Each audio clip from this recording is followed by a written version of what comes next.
नमस्कार। मैं आपसे आज कुछ सरल परंतु महत्वपूर्ण प्रश्न पूछूंगा। मेरा पहला प्रश्न है, क्या आप हिंदू हैं? मेरा दूसरा प्रश्न है, क्या आप धार्मिक हैं? मेरा तीसरा प्रश्न है, क्या आप नियमित रूप से पूजा अर्चना करते हैं या मंदिर जाते हैं? मेरा चौथा प्रश्न है, क्या आपके बच्चे हैं या आपके बड़े भाई या बहन के बच्चे हैं? मेरा पांचवा प्रश्न है, क्या आप एक अभिभावक के रूप में अपने बच्चों को या अपने भतीजे भतीजियों भांजे भांजियों को धर्म की शिक्षा देते हैं, उन्हें पूजा पद्धतियां सिखाते हैं? अब आप सोच रहे होंगे कि अचानक से ये सारे प्रश्न क्यों? तो ठीक है, मैंने प्रश्न तो कई पूछ लिए, अब उत्तर देता हूं। हिंदू धर्म की सबसे बड़ी शक्ति है उसका लचीलापन, ढलने और बदलने की उसकी प्रवृत्ति। आप ईश्वर को मानते हैं, आप आस्तिक हैं। नहीं मानते तो नास्तिक हैं। ईश्वर के आकार को मानते हैं तो आप सगुण ब्रह्म मार्ग अपना सकते हैं।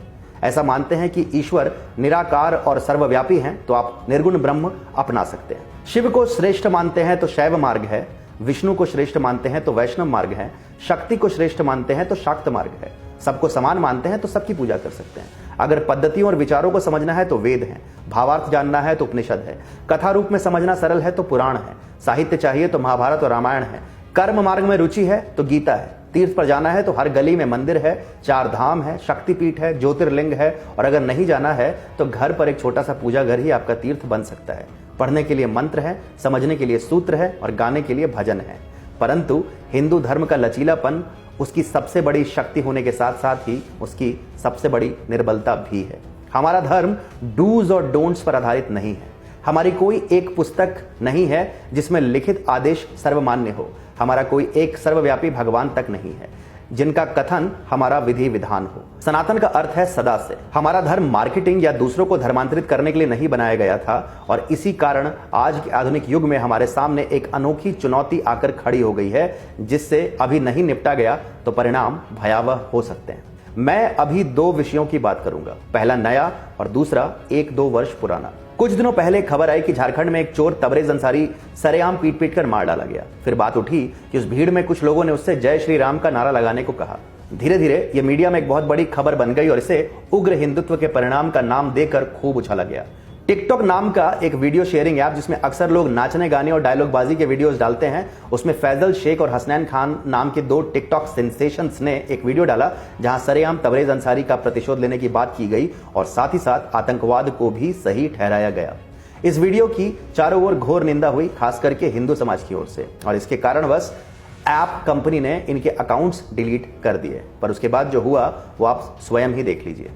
फैजल और हसनैन के कुछ महिला प्रशंसकों ने इंस्टाग्राम पर उनका समर्थन किया और उनका बचाव भी किया। हमने जानबूझकर इन महिलाओं के नाम और चित्र छुपा दिए हैं, पर ये सारी की सारी हिंदू महिलाएं हैं और 20 वर्ष के आसपास की हैं। इनमें से कई इन लड़कों से मंत्रमुग्ध दिखती हैं, तो कईयों को अंसारी के प्रतिशोध लेने की बात और आतंकवाद को सही ठहराना भी सही लगता है। आपको ऐसा लग सकता है कि ये शायद कुछ बेवकूफ लड़कियां हैं और अधिकतर समाज ऐसा नहीं है। ऐसा समझ के आगे बढ़ जाना आपकी सबसे बड़ी भूल होगी, और यहां मैं इन लड़कियों को दोषी नहीं मानता। ये बस एक सेलिब्रिटी की प्रशंसक हैं और उनके आगे इन्हें भला बुरा कुछ नहीं दिखता। यहाँ असली दोषी इनके माँ बाप और बाकी के रिश्तेदार हैं।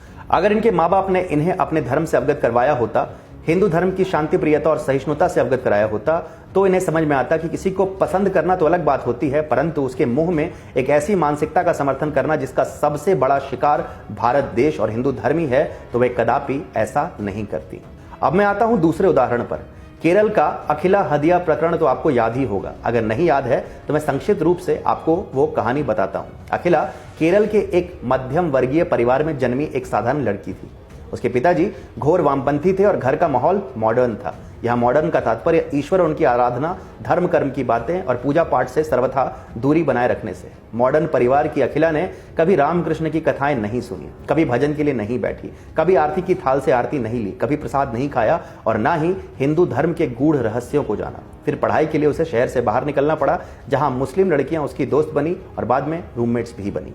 अखिला के बिल्कुल उलट उसकी दोस्त मजहबी थी और मुस्लिम धर्म के हर सूत्र का अक्षरशः पालन करने वाली थी। अखिला के मन में कौतूहल जागा, उसने जानने की इच्छा जताई। उसे उसके हर प्रश्न का उत्तर उसके दोस्तों से मिला। फिर उसके दोस्तों के माध्यम से वह एक मुस्लिम युवक के संसर्ग में आई जो उसके दोस्तों की तरह ही मजहबी था।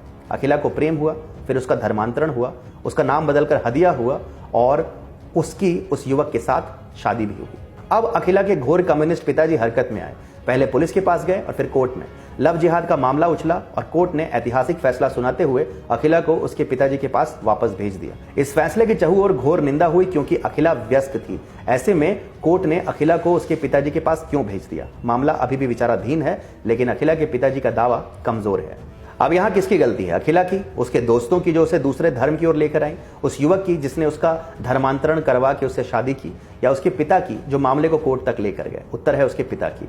एक अबोध बालिका जिसने आज तक धर्म का ध भी नहीं सुना था, अचानक ऐसे परिवेश और माहौल में पहुंच गई जहां हर ओर मजहबी मजहब था। उसे वो असंसारिक अवलंब मिला जो उसे उसके घर पर कभी नहीं मिला था। कच्ची मिट्टी की तरह वो वैसे ही चाक पर घूमकर आकार लेने लगी जैसा उसके आसपास के लोगों ने उसे दिया। वो हिंदू से मुस्लिम बन गई, अखिला से हदिया बन गई, सिर्फ इसलिए क्योंकि उसके पिता ने मॉडर्निटी के चक्कर में उसे अपनी जड़ों से काट दिया था। आज भारत में हजारों लाखों अखिला हदिया बनने को अग्रसर हैं, क्योंकि इस देश में हर व्यक्ति को मॉडर्न बनना है। स्वघोषित मॉडर्न लोगों को धर्म पुराणपंथी विचारधारा लगती है, राम और कृष्ण काल्पनिक लगते हैं, गेम ऑफ थ्रोन्स महाभारत से अधिक वृहद और हैरी पॉटर रामायण से अधिक रोचक लगती है। मॉडर्निटी का अर्थ है आगे बढ़ना, उन्नति करना, प्रगति करना, पर जो प्रगति हमें हमारी जड़ों से ही काट दे वो प्रगति नहीं दुर्गति है, उन्नति नहीं अवनति है। आगे बढ़ना नहीं, नीचे गिरना है। इसलिए अब मैं फिर से वही सवाल दोहराऊंगा। मेरा पहला प्रश्न है, क्या आप हिंदू हैं? मेरा दूसरा प्रश्न है, क्या आप धार्मिक हैं? मेरा तीसरा प्रश्न है, क्या आप नियमित रूप से पूजा अर्चना करते हैं या मंदिर जाते हैं? मेरा चौथा प्रश्न है, क्या आपके बच्चे हैं या आपके बड़े भाई या बहन के बच्चे हैं? मेरा पांचवा प्रश्न है, क्या आप एक अभिभावक के रूप में अपने बच्चों को या भतीजे भतीजियों या भांजे भांजियों को धर्म की शिक्षा देते हैं, उन्हें पूजा पद्धतियां सिखाते हैं? अगर नहीं तो अभी भी देर नहीं हुई है। आने वाली पीढ़ी का धार्मिक और बौद्धिक प्रशिक्षण आज से ही प्रारंभ करें, ताकि आज से 15-20 वर्ष बाद मेरे जैसा कोई लेखक आपको आपके बच्चों के चारित्रिक हास के लिए दोषी ना ठहराए।